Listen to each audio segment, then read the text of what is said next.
पहला प्रश्न होगा कि हिंदी कविता के छंदों के परिधि से मुक्त कराने वाले कौन थे। इसका सही उत्तर क्या होगा। हिंदी कविता को छंदों की परिधि से मुक्त कराने वाले कौन थे। इसका सही उत्तर होगा ऑप्शन डी, सूर्यकांत त्रिपाठी निराला।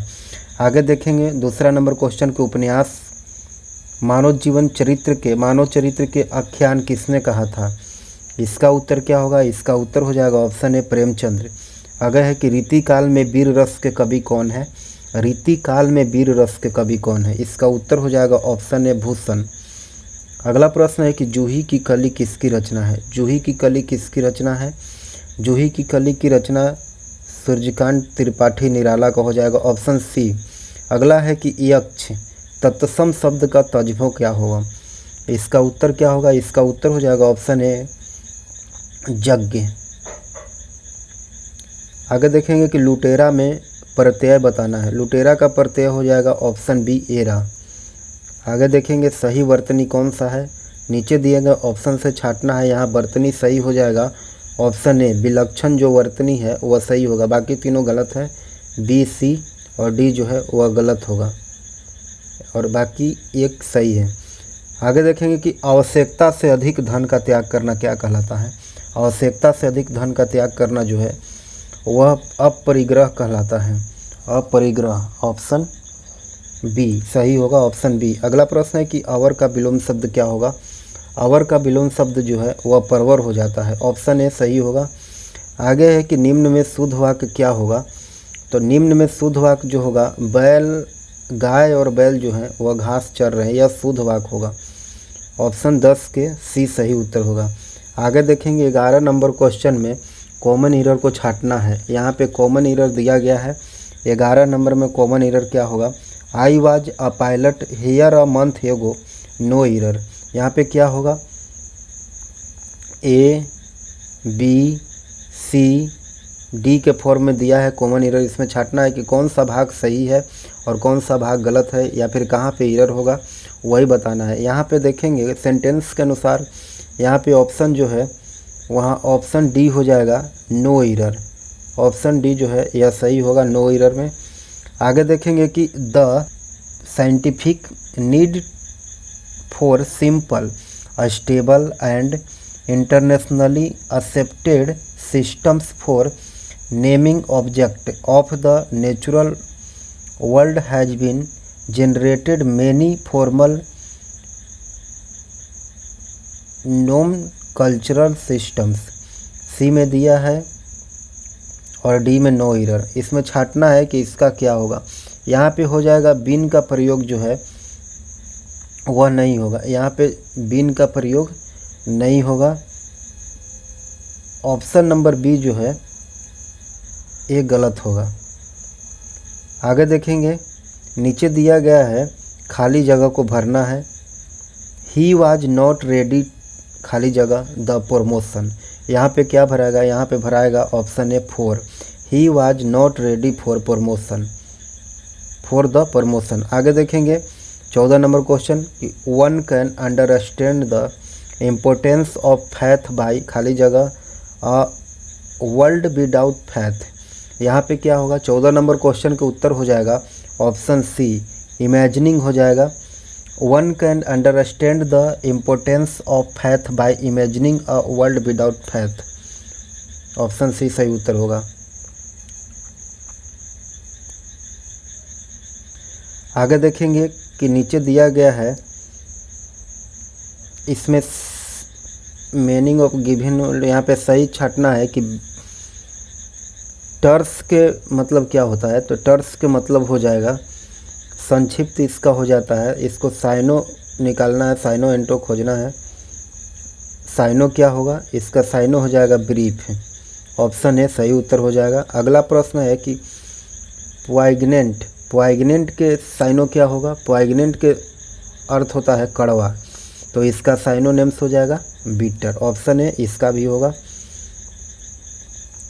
आगे देखेंगे अपोजिट मीनिंग को छांटना है। वहाँ पे साइनो खोजना था तो यहाँ पे एंटो हो जाएगा। यहाँ पे एंटो खोजना, एंटोनिम्स। तो असर्प के एंटोनिम्स क्या होगा। असर्प के एंटोनिम्स, इसका अर्थ क्या होता है। असर्प के अर्थ होता है कि गलत ढंग से कब्जा करना। तो इसका एंटोनिम्स हो जाएगा सरेंडर करना, ऑप्शन डी। आगे देखेंगे कि क्लेमी, क्लेमी की एंटोनिम्स क्या होगा? क्लेमी की एंटोनिम्स जो होगा, क्लेमी की एंटोनिम्स हो जाएगा, इसका अर्थ क्या होता है? क्लेमी का मतलब क्या होता है? क्लेमी का मतलब होता है गीला या फिर भींगा हुआ, अतः इसका एंटोनिम्स हो जाएगा सूखा हुआ, ऑप्शन डी ड्राई। आगे देखेंगे डायरेक्ट इनडायरेक्ट स्पीच, यहाँ पे चूज करना है डायरेक्ट स्पीच और इनडायरेक्ट स्पीच। तो यहाँ पे दिया है कि run away children said their uncle, यहाँ पे इनडायरेक्ट स्पीच क्या होगा? तो इनडायरेक्ट स्पीच हो जाएगा सेंटेंस के अनुसार ऑप्शन सी सही उत्तर होगा कि their uncle told the children to run away, option C सही उत्तर होगा। आगे देखेंगे यहाँ पे सही मीनिंग को चुनना है। 20 नंबर क्वेश्चन में क्या है कि 4 गो ऑप्शन में मीनिंग दिया गया है, ऑप्शन ए में भी दिया है, ऑप्शन बी में, ऑप्शन सी में, ऑप्शन डी में भी दिया है मिलेनियम। इसमें सही खोजना है कि कौन से ऑप्शन में सही मीनिंग लिखा हुआ है। तो ऑप्शन ए में मिलेनियम जो है वह सही लिखा हुआ है, बाकी तीनों में गलत है। आगे देखेंगे मैथ के प्रश्नों का। तो मैथ के प्रश्न में देखेंगे कि एक कर्मचारी का वेतन पहले 10% बढ़ाया गया, उसके बाद इसे 10% कम कर दिया गया, उनके वेतन में कितना परिवर्तन हुआ, वही बताना है यहाँ पे। तो इसका हो जाएगा कि प्रतिशत कमी, यहाँ पे देखेंगे प्रतिशत कमी में, तो प्रतिशत कमी में देखेंगे तो 10 माइनस 10, 10 माइनस 10 माइनस 10 गुने 10 यहाँ पे ऊपर होगा, 10 गुने 10 बटा कितना हो जाएगा 100। तो इसको 10 गुने 10 तो यहाँ पे कटेगा, तो 100 में 100 तो -1 होगा, 10 माइनस 10 -1%। इसका सही उत्तर हो जाएगा -1%, ऑप्शन सी जो है वह सही उत्तर होगा -1%। आगे देखेंगे किसी वस्तु को 19.50 पैसे में बेचने पर एक व्यापारी को 30% का लाभ होता है और उसे 40% लाभ कमाने के लिए विक्रय मूल्य में कितने वृद्धि करना चाहिए? 40% लाभ कमाना है तो विक्रय मूल्य में वृद्धि करना होगा इसको। तो यहाँ पे एसपी बराबर देखेंगे, एसपी बराबर क्या होगा? एसपी बराबर दिया है 19.50 पैसा और 40% लाभ कमाना है तो यहाँ पे हो जाएगा 140 और नीचे 30% हानि है ना, 30% लाभ है तो यहाँ पे 130 हो जाएगा। तो इसको काटेंगे तो पता चलेगा, काटने के बाद आएगा 21 और इसमें बढ़ोतरी कितना हो रहा है? तो 19 में 21 माइनस 19.50 तो 1.5 रुपया का बढ़ोतरी हो रहा है। इसका सही उत्तर हो जाएगा ऑप्शन ए, 1 रुपया 50 पैसा। आगे देखेंगे कि जब किसी धनात्मक भिन्न संख्या के वर्ग में 2 जोड़ा जाता है तो मान 4:1/4 प्राप्त होता है। तो मूल भिन्न संख्या क्या होगा? इसका उत्तर क्या होगा? इसका उत्तर हो जाएगा ऑप्शन डी, 1 भिन्न 1/2। निम्न समीकरण को हल करना है। नीचे 24 नंबर क्वेश्चन में समीकरण दिया है, उसको हल करना है। यहाँ पे दिया है कि 7 + 18 गुने 3 भागा 2 + 13 - 28। तो यहाँ पे हो जाएगा, सबको सीरीज में बैठाएंगे तो यहाँ पे होगा 75 भागा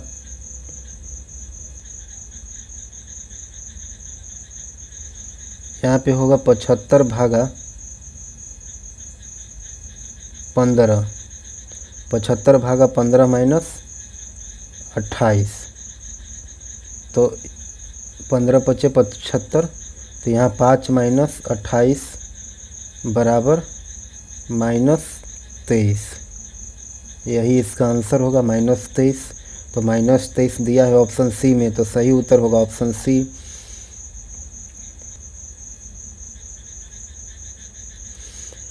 आगे देखेंगे कि यदि 5 प्रेक्षणों 5 गो प्रेक्षण है x + 3 x + 4 x + 6 तथा x + 7 का मध्य 11 है तो अंतिम 3 प्रेक्षणों का मान क्या होगा?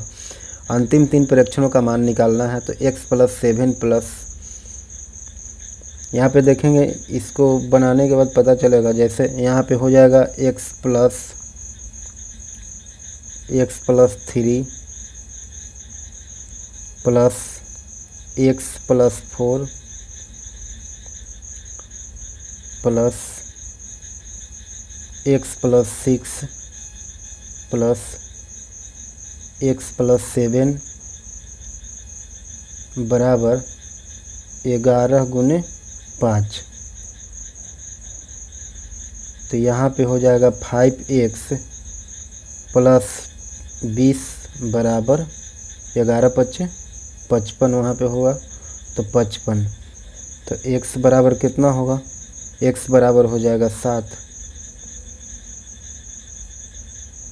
इसका सही उत्तर हो जाएगा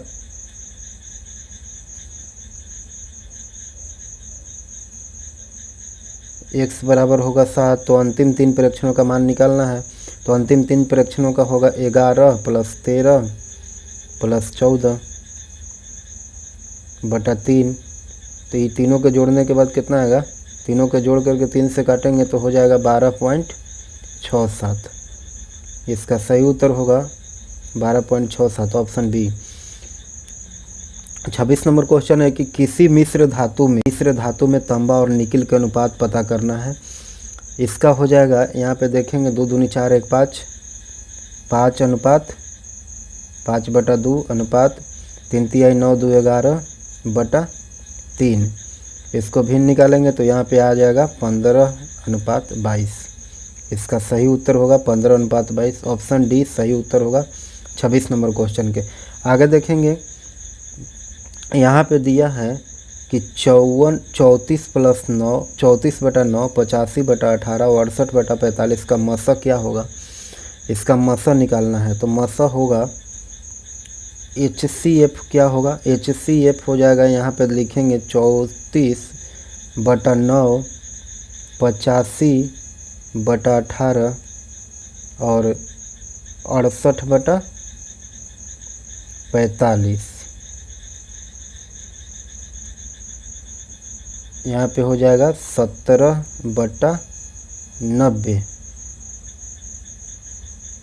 सही उत्तर होगा 17/90, ऑप्शन सी जो है वह सही होगा। अगला प्रश्न है कि x-2 यदि 2 समीकरणों का x² इसका है तो इसका उत्तर क्या होगा। इसका उत्तर हो जाएगा ऑप्शन 1 2। आगे देखेंगे कि यदि साइन माइनस कॉस थीटा बराबर 0 तो निम्नलिखित व्यंजन का मान क्या होगा। निम्नलिखित व्यंजन का मान हो जाएगा 45 डिग्री। ऑप्शन 45 डिग्री का वैल्यू कितना होता है, 45 डिग्री का वैल्यू हो जाएगा 1/4, ऑप्शन डी थीटा 45 डिग्री। इसका हो जाएगा 1/4। आगे देखेंगे 2 समुच्च ए और बी डिसजॉइंट असंयुक्त समुदाय हो तो यदि, तो इसका उत्तर क्या होगा। इसका उत्तर हो जाएगा ऑप्शन ए। आगे देखेंगे कि रॉलेट एक्ट कानून किस उद्देश्य से बनाया गया था। तो रॉलेट एक्ट कानून जो था वह क्रांतिकारी गतिविधियों पर अंकुश लगाने के लिए बनाया गया था। ऑप्शन डी जो है वह सही उत्तर होगा, क्रांतिकारी गतिविधियों पर अंकुश लगाने के लिए। आगे देखेंगे कि 1932 में पूना समझौता किसके बीच हुआ था। पूना समझौता किसके बीच हुआ था। तो गांधी जी और डॉक्टर अंबेडकर के बीच हुआ था पूना समझौता 1932 में। डॉक्टर अंबेडकर के बीच हुआ था। 26 सितंबर 1932 को पूना का संधि हुआ और पूना पैक्ट कराने में मालवीय ने महत्वपूर्ण भूमिका निभाया था। मदन मोहन मालवीय ने। पूना पैक्ट के द्वारा दलितों को अलग निर्वाचन रद्द किया गया था।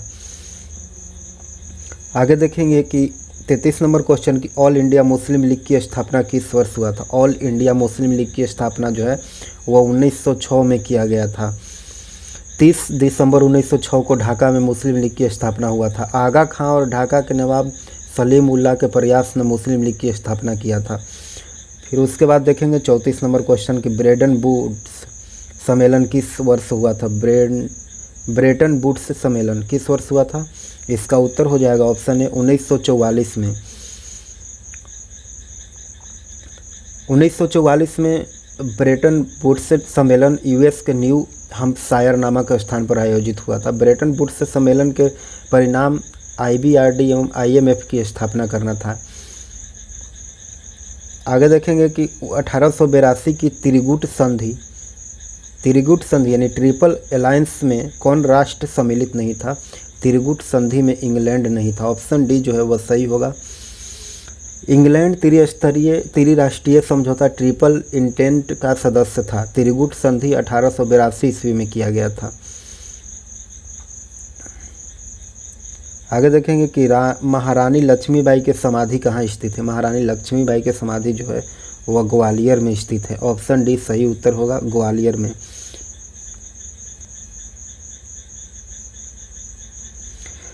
अगला प्रश्न है मिलान करने के लिए। यहाँ पे दिया है कूट, पहला सूची में और दूसरा सूची को मिलान करना है। पहला में दिया है आर्य समाज।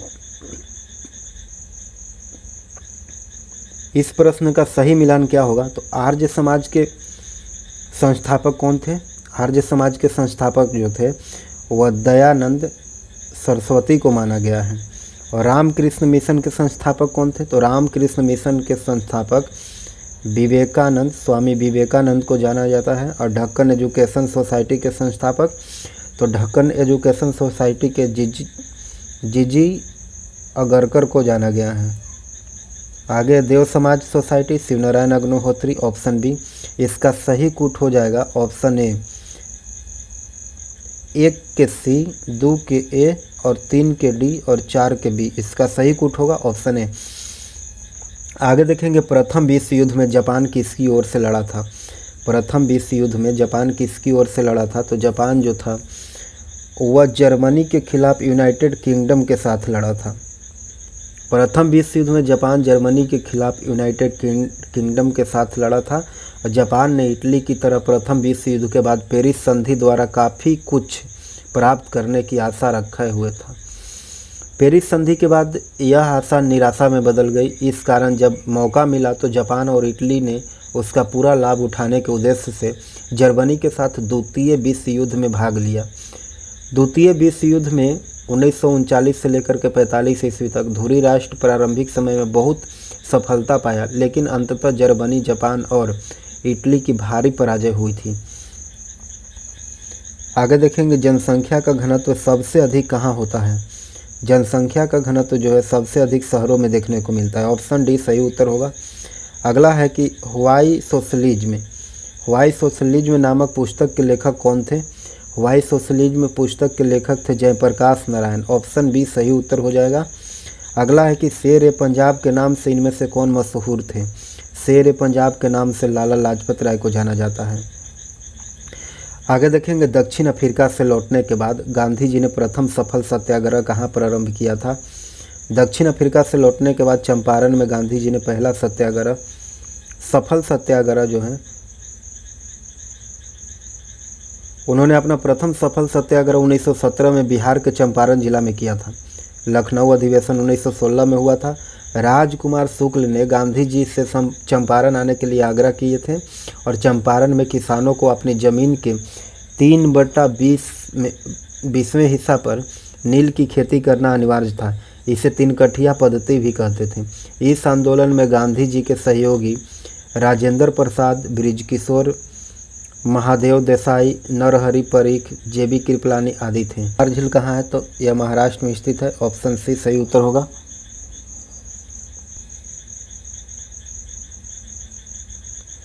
अगला प्रश्न है कि भारत के किस राज्य की सीमा नेपाल से मिलती है? भारत का वह कौन सा राज्य है जो नेपाल से मिलता है? तो सिक्किम जो है वह नेपाल से मिलता है। भारत के उत्तराखंड, उत्तर प्रदेश, बिहार और सिक्किम 4 ऐसे राज्य हैं जो नेपाल से मिलते हैं। आगे देखेंगे कि भारत के किस राज्य में शहरी जनसंख्या की प्रतिशत सबसे अधिक है? इसका उत्तर हो जाएगा ऑप्शन डी, महाराष्ट्र के। अगला है कि किसको पार कर लेने पर 1 दिन जुड़ जाता है?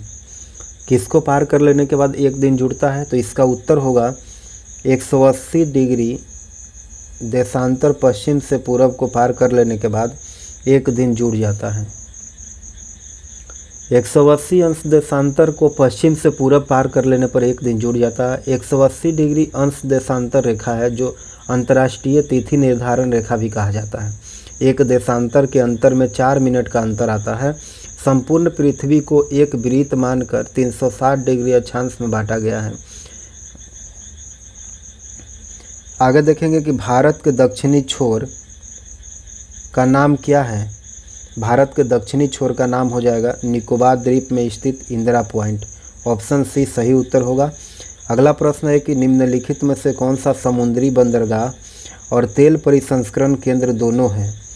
इसका सही उत्तर हो जाएगा ऑप्शन डी मंगलौर, हल्दिया और विशाखापट्टनम। ऑप्शन डी मंगलौर, हल्दिया और विशाखापट्टनम में समुद्री बंदरगाह और तेल परिसंस्करण केंद्र दोनों हैं। मंगलौर जो है वह कर्नाटक में स्थित है, हल्दिया जो है वह पश्चिम बंगाल में अवस्थित है, विशाखापट्टनम भारत का सबसे गहरा बंदरगाह है और भारत के चेन्नई सबसे पुराना बंदरगाह के रूप में जाना जाता है। चेन्नई में कृत्रिम बंदरगाह है। 99वां भारत का सबसे बड़ा बंदरगाह है। जवाहरलाल नेहरू अंतर्राष्ट्रीय बंदरगाह मुंबई में है। भारत का यह सबसे आधुनिक बंदरगाह है। 99वां बंदरगाह का नाम अब जवाहरलाल नेहरू बंदरगाह कर दिया गया है।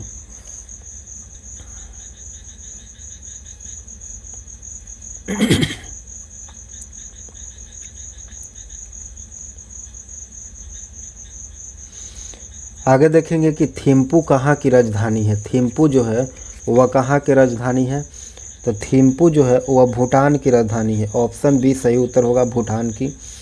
आगे देखेंगे कि 50 नंबर क्वेश्चन कि भारत के पहली बहुउद्देशीय परियोजना का निर्माण किस नदी पर हुआ था। भारत के पहली बहुउद्देशीय परियोजना का निर्माण जो है वह दामोदर नदी पर किया गया। ऑप्शन बी जो है वह सही होगा। अगला है भारत के राष्ट्रीय वन नीति के अनुसार देश के कितने प्रतिशत भूभाग पर वन रहना चाहिए।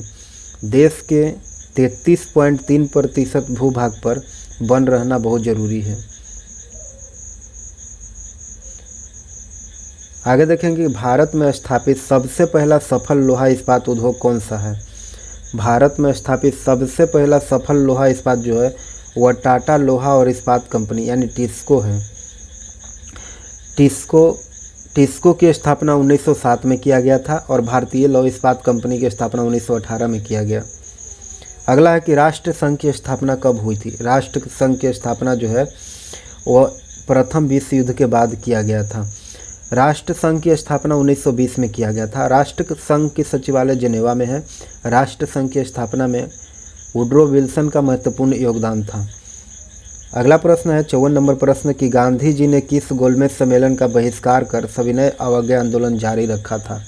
इसका उत्तर हो जाएगा ऑप्शन ए नवंबर 1930 के प्रथम गोलमेज सम्मेलन को बहिष्कार कर उन्होंने सविनय अवज्ञा आंदोलन को जारी रखा था।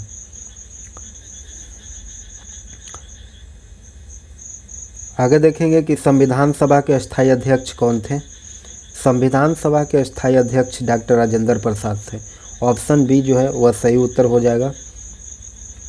9 दिसंबर 1946 को संविधान सभा की बैठक प्रारंभ हुआ जिसकी अध्यक्षता डॉक्टर सच्चिदानंद सिन्हा के द्वारा किया गया और 11 दिसंबर 1946 को डॉक्टर राजेंद्र प्रसाद को संविधान सभा का अस्थायी अध्यक्ष बनाया गया।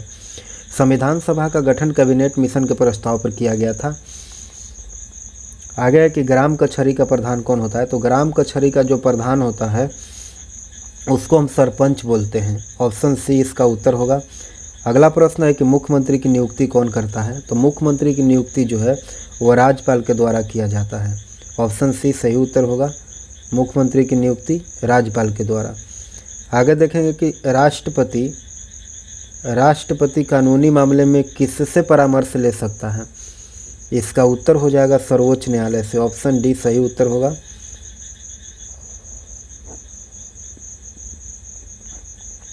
अगला प्रश्न है कि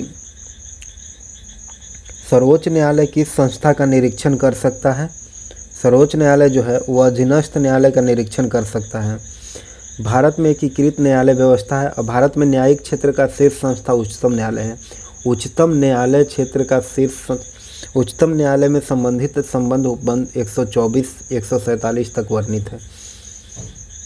आगे देखेंगे भारत का मुख्य निर्वाचन आयुक्त का कार्यकाल कितने दिनों का होता है, कितने वर्षों का होता है।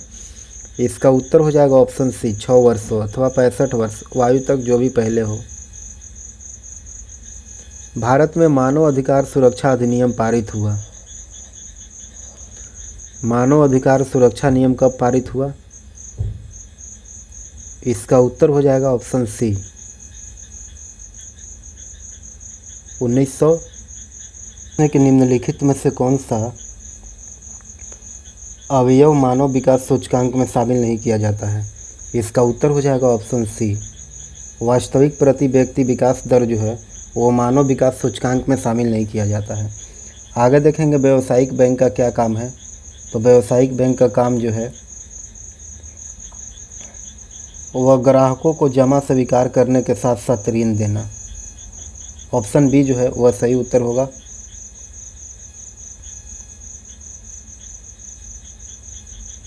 अगला प्रश्न है कि 2011 की जनगणना के अनुसार भारतवासियों की औसत आयु क्या थी?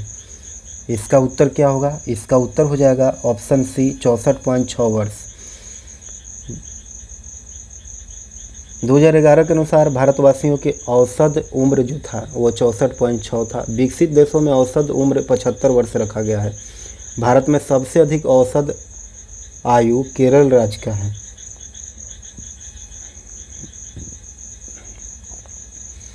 आगे भारत सरकार के द्वारा आर्थिक सुधार संबंधी नवीन आर्थिक नीति अपनाई गई। यह नीति कब अपनाया गया? तो यह नीति जो था वह 1991 में अपनाया गया था।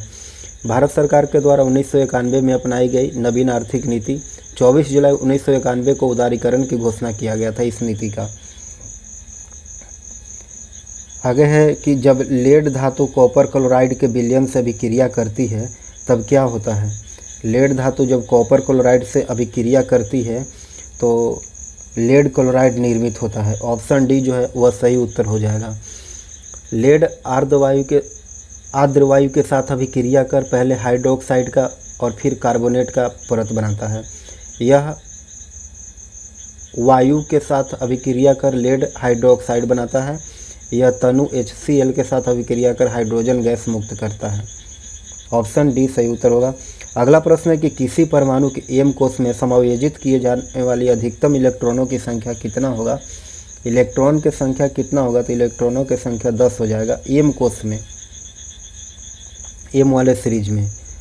तो यहाँ पे हम लोग जैसे देखते हैं कि किसी परमाणु के एम कोश में समायोजित किए जा सकने वाले अधिकतम इलेक्ट्रॉनों की संख्या 10 होगा। तो किसी भी कक्षा में इलेक्ट्रॉन की संख्या 2n2 होता है, जिससे कि के कक्षा में 2 गो, एल में 8 गो, एम में अधिकतम 18 गो होता है इलेक्ट्रॉन, रह सकता है 18 गो इलेक्ट्रॉन। आगे देखेंगे कार्बन का कौन सा अपरूप जियोडेसिक ग्लोब के रूप में है? कार्बन ग्रेफाइट जो है यह जियोडेसिक रूप में है। आगे देखेंगे खाली जगह भरना है कि प्रयोग हमें गुणों के विरासत को एक पीढ़ी से अगली पीढ़ी में ले जाने के लिए तंत्र प्रदान करता है। इसका उत्तर हो जाएगा ऑप्शन सी, मेंडल के प्रयोग। मेंडल के प्रयोग हमें गुणों के विरासत को एक पीढ़ी से अगली पीढ़ी में ले जाने के लिए तंत्र प्रदान करता है। आगे देखेंगे कि इनमें से कौन सा अंग उत्सर्जन तंत्र से संबंधित नहीं है? इसका उत्तर हो जाएगा ऑप्शन बी, गुर्दे की धमनी। यह उत्सर्जन तंत्र से संबंधित नहीं है। आगे देखेंगे निम्नलिखित में से किस पौधे में गुप्त प्रजनन अंग पाए जाते हैं? गुप्त प्रजनन अंग किस में पाया जाता है? तो मर्सेलिया नामक एक पौधा है, उसमें गुप्त प्रजनन अंग पाया जाता है। आगे के निम्न में से किस तरंगे में संपीड़न और विरलन प्रतिक्रिया शामिल है? इसका उत्तर क्या होगा? इसका उत्तर हो जाएगा ऑप्शन ए, अनुदैर्ध्य तरंग में। आगे है कि नोट्रियम निम्न में से किसका लैटिन नाम है? नोट्रियम किसका लैटिन नाम है? सोडियम का लैटिन नाम है। ऑप्शन बी जो है वह सही होगा। आगे है कि 1 kg गुने 1 मीटर सेकेंड स्क्वायर खाली जगह भरना है, क्या कहा जाता है? इसका उत्तर हो जाएगा ऑप्शन ए, न्यूटन। 1 न्यूटन बराबर 1 kg। बल का ऐसा मात्रक न्यूटन है और बल का सीजीएस पद्धति का मात्रक डाइन कहा जाता है। 1 न्यूटन बराबर होता है 10 के पावर 5 डाइन और बल की विमा जो है MLT-2 होता है। आगे देखेंगे कि प्रेमदासा क्रिकेट ग्राउंड किस देश में स्थित है? इसका उत्तर क्या होगा? इसका उत्तर हो जाएगा ऑप्शन सी, श्रीलंका में। आगे कि पौधे के विभिन्न अंग वनस्पति और जैविक अपशिष्ट कहलाते हैं। इसका उत्तर हो जाएगा ऑप्शन सी, बायोमास कहलाता है। पौधे के विभिन्न अंग जैविक अवशिष्ट जो है वह बायोमास कहा जाता है। आगे कि निम्न में से कौन सी घटना गुरुत्वाकर्षण बल के परिणाम नहीं है। गुरुत्वाकर्षण बल के परिणाम कौन सी घटना नहीं है, तो वर्षा का होना और बर्फ़ का गिरना जो है यह गुरुत्व आकर्षण बल का परिणाम नहीं है। ऑप्शन ए सही उत्तर हो जाएगा। आगे देखेंगे कि अंडे देने वाले प्राणी क्या कहलाते हैं। अंडे देने वाले प्राणी क्या कहलाएंगे, तो अंडज प्राणी कहलाएंगे। ऑप्शन सी जो है वह सही उत्तर हो जाएगा, अंडज प्राणी।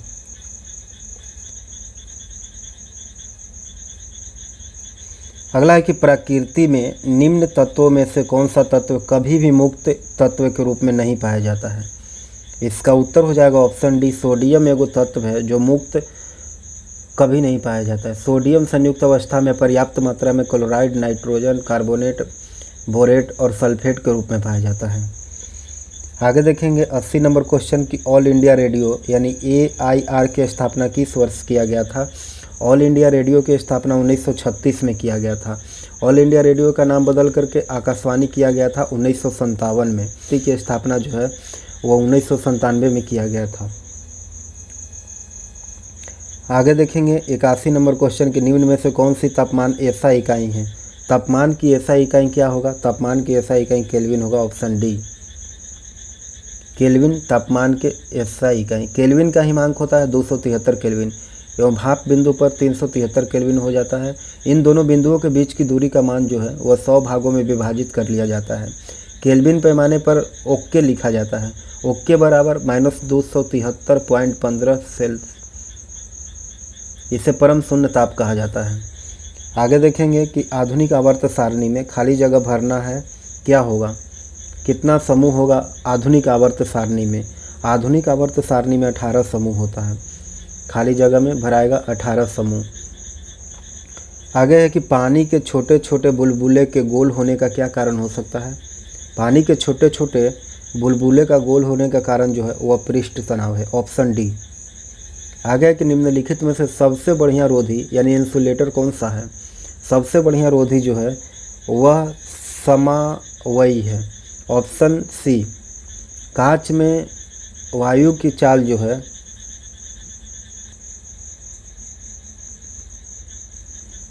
समान परमाणु क्रमांक लेकिन भिन्न परमाणु द्रव्यमान के परमाणु को समस्थानिक कहते हैं। समस्थानिक में प्रोटॉन की संख्या समान होती है किंतु न्यूट्रॉन की संख्या जो है वो अलग हो जाता है यानी भिन्न हो जाता है। और जिन आयनों और परमाणुओं के इलेक्ट्रॉन का विन्यास समान होता है उन्हें हम सम इलेक्ट्रॉन कहते हैं। इसका सही उत्तर होगा ऑप्शन सी। आगे देखेंगे कि हीमोग्लोबिन निम्नलिखित में से किसका महत्वपूर्ण घटक है। इसका उत्तर हो जाएगा ऑप्शन ए, लाल रुधिर कोशिकाएं का हीमोग्लोबिन उसका घटक है। आगे है कि निम्नलिखित में से वह अंतःस्रावी ग्रंथि कौन सी है जिसे मास्टर ग्रंथि कहा जाता है। मास्टर ग्रंथि किसको कहा जाता है। ऑप्शन ए, पीयूष ग्रंथि को मास्टर ग्रंथि कहा जाता है। 88 नंबर क्वेश्चन देखेंगे कि थोक मूल सूचकांक की नई श्रृंखला हेतु किसकी अध्यक्षता में 18 सदस्यीय समिति का गठन किया गया। इसका उत्तर क्या होगा। इसका उत्तर हो जाएगा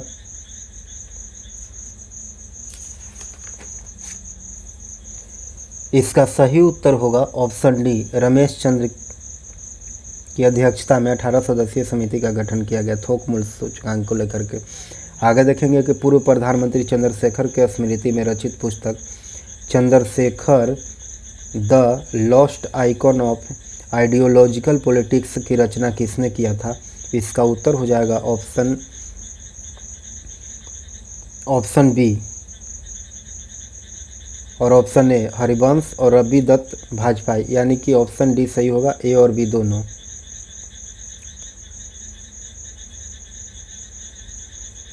आगे देखेंगे ग्लोब इनोवेशन इंडेक्स 2019 में प्रथम स्थान पर कौन सा देश रहा है। ग्लोब इनोवेशन इंडेक्स 2019 में प्रथम स्थान पर जो देश रहा है उसका नाम है स्विट्जरलैंड। ऑप्शन ए सही होगा। आगे है कि 30 जुलाई 2019 को निम्न में से किसे नया वित्त सचिव नियुक्त किया गया है। नया वित्त सचिव जो है वह राजीव कुमार को नियुक्त किया गया है। ऑप्शन सी सही होगा। अगला है कि निम्न में से किस देश ने 2019 में पहली बार विश्व कप क्रिकेट जीता है। इसका उत्तर हो जाएगा ऑप्शन बी, इंग्लैंड ने। आगे देखेंगे कि हाल ही में किसे इंटेलिजेंस ब्यूरो का प्रमुख बनाया गया है। इसका उत्तर होगा IB के प्रमुख अरविंद कुमार को बनाया गया। अगला प्रश्न है कि किसने पश्चिम बंगाल के राज्यपाल के रूप में शपथ लिया था। पश्चिम बंगाल के रूप में राज्यपाल के शपथ जगदीप धनखड़ ने लिए थे, ऑप्शन डी। अगला है कि बिहार सरकार द्वारा बाढ़ से प्रभावित परिवारों को प्रति परिवार कितने सहायता राशि भुगतान किया जाएगा, इसका उत्तर हो जाएगा ऑप्शन सी 6000 रुपया। आगे देखेंगे संकेताक्षरों TRAI यानी ट्राई से अभिप्राय क्या होता है, ट्राई के मतलब क्या होता है, तो ट्राई के मतलब होता है option C telecom regulatory authority of India, option C जो है वह सही उत्तर होगा। आगे देखेंगे कि नोबेल पुरस्कार किसमें योगदान के लिए नहीं दिया जाता है, ऑप्शन डी कंप्यूटर विज्ञान में नहीं दिया जाता, बाकी शांति के लिए, अर्थशास्त्र के लिए और चिकित्सा के लिए नोबेल पुरस्कार दिया जाता है। आगे देखेंगे ओलंपिक खेलों में हॉकी में भारत में पहला स्वर्ण पदक किस वर्ष जीता था, हॉकी में पहला स्वर्ण पदक जो है 1928 में जीता था, ऑप्शन बी जो है वह सही होगा। अगला है 99 नंबर के संयुक्त राष्ट्र संघ की स्थापना कब किया गया था, संयुक्त राष्ट्र संघ की स्थापना कब किया गया था, इसका उत्तर हो जाएगा 24 अक्टूबर 1945 को संयुक्त राष्ट्र संघ की स्थापना किया गया था। अगला है 100 नंबर क्वेश्चन, लास्ट क्वेश्चन है कि भारत में फेडरेशन कप के संबंध किस खेल से है, फेडरेशन कप के संबंध जो है वह फुटबॉल से हो जाएगा, ऑप्शन बी जो है वह सही होगा, फुटबॉल से। इसी तरह का और वीडियो देखना चाहते हो तो हमारे YouTube चैनल को सब्सक्राइब करें, लाइक करें और शेयर भी करें।